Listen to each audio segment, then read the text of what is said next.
आइए मैं आपको शांत सरोवर और ज्ञानी वृक्ष की कहानी सुनाता हूँ। इसे शांति और मिठास से सुनिएगा। मेरे प्रिय दोस्त, बहुत समय पहले ऊंचे पहाड़ों के बीच एक गहरा और शांत सरोवर था। इस सरोवर का पानी हमेशा स्थिर रहता था, बिल्कुल कांच जैसा साफ। सरोवर के किनारे एक विशाल और बूढ़ा वृक्ष खड़ा था। इस वृक्ष ने हजारों मौसम देखे थे और उसके पास जीवन का गहरा ज्ञान था। एक दिन सरोवर ने वृक्ष से कहा, हे महान वृक्ष, मैं तुमसे बहुत ईर्ष्या करता हूँ। वृक्ष ने प्यार से पूछा, क्यों मेरे शांत दोस्त? सरोवर ने गहरी सांस ली। मैं तुमसे इसलिए ईर्ष्या करता हूँ क्योंकि तुम मुक्त हो। तुम अपनी शाखाओं को हवा में हिला सकते हो, आसमान को छू सकते हो, तुम कहीं भी जा सकते हो। पर मैं तो यहीं बंधा हुआ हूँ। जब हवा चलती है तो मेरा मन भी हिल जाता है, मेरी सतह पर लहरें बन जाती हैं और मैं अपनी असलियत यानी अपनी शांति खो देता हूँ। मैं हमेशा अशांत रहता हूँ। वृक्ष मुस्कुराया और कहा, तुम्हें लगता है कि तुम बंधे हो, पर तुम ही सबसे आजाद हो। ज्ञान का पहला पाठ, आजादी और बंधन। वृक्ष ने सरोवर को समझाया, मेरे दोस्त, जब तुम अपने आप को मेरे जैसा मुक्त देखना चाहते हो तब तुम अपनी असलियत से लड़ते हो। यही तुम्हारी सबसे बड़ी अशांति है। तुम सोचते हो कि मैं आजाद हूं क्योंकि मैं हिल सकता हूं, पर जब तूफान आता है तो मेरी हर एक पत्ती डर से कांपती है। मेरी जड़ें जमीन से जकड़ी हुई हैं। ये मेरा बंधन है, पर मैं इस बंधन से लड़ता नहीं। मैं स्वीकार करता हूं कि मेरा जीवन जमीन से जुड़ा है। वृक्ष ने आगे कहा, तुम्हारा बंधन कहाँ है? तुम्हारा बंधन तुम्हारे आसपास नहीं है, बल्कि तुम्हारी सोच में है। तुम चाहते हो कि तुम जो हो उससे अलग हो जाओ। खुशी बाहर कुछ और बनने में नहीं है, बल्कि अंदर खुद को पूरी तरह स्वीकार करने में है। सरोवर ये सुनकर चुप हो गया और पहली बार खुद को स्वीकार करने लगा।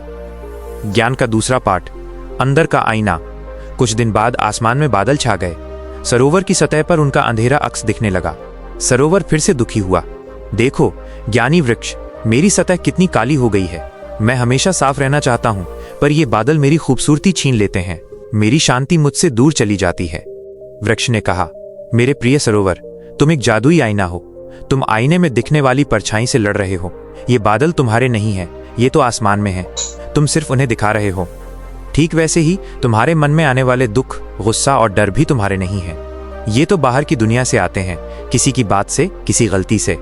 जब तुम इन भावनाओं को अपनी असलियत मान लेते हो तभी तुम दुखी होते हो। वृक्ष ने गहरी बात कही, तुम्हारी असली खूबसूरती तुम्हारी स्थिरता है।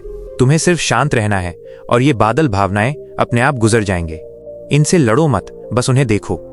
सरोवर ने अपनी सतह को शांत किया और देखा कि बादल गुजर रहे हैं, पर उसकी गहराई पर कोई असर नहीं हो रहा। उसे एक गहरा सुकून मिला। ज्ञान का तीसरा पाठ, उद्देश्य और आनंद। समय बीतता गया। एक बार वृक्ष ने सरोवर से कहा, मेरे मित्र, तुम जानते हो कि तुम्हारे जीवन का सबसे बड़ा उद्देश्य क्या है? सरोवर ने कहा, शायद साफ रहना या दूसरों को अपनी खूबसूरती दिखाना।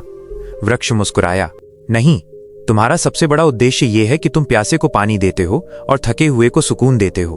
तुम्हारा अस्तित्व लोगों को शांति देता है।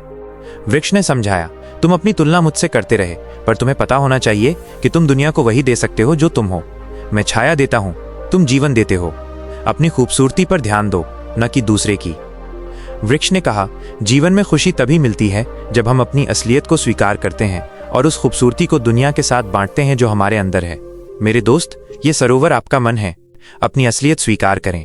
आप जहां हैं, जैसे हैं, उसे स्वीकार करें। किसी और के जैसा बनने की कोशिश में अपनी शांति न खोएं। यही आपकी सबसे बड़ी आजादी है। भावनाओं से लड़ो मत। आपके मन में जो भी दुख, चिंता या गुस्सा आता है वो बादलों की तरह है। उनसे लड़िए मत। उन्हें देखिए, महसूस कीजिए और उन्हें गुजर जाने दीजिए।